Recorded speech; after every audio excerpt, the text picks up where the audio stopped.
আল্লাহ বলেন লাউ কানু ইয়ালামুন, ওদের জন্য আফসোস, ওরা যদি বুঝতে পারত।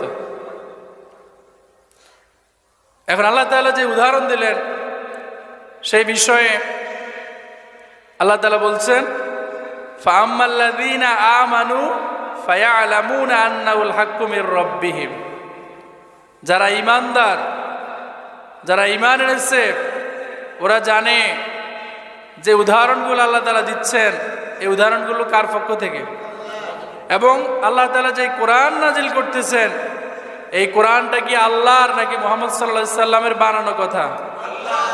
কিন্তু কাফেররা ওরা নবীজিকে ঠাট্টা বিদ্রুপের সাথে বলতো যে এটা মুহাম্মদ সাল্লাল্লাহু আলাইহি সাল্লাম নিজে নিজে বানায়। নাউজুবিল্লাহ।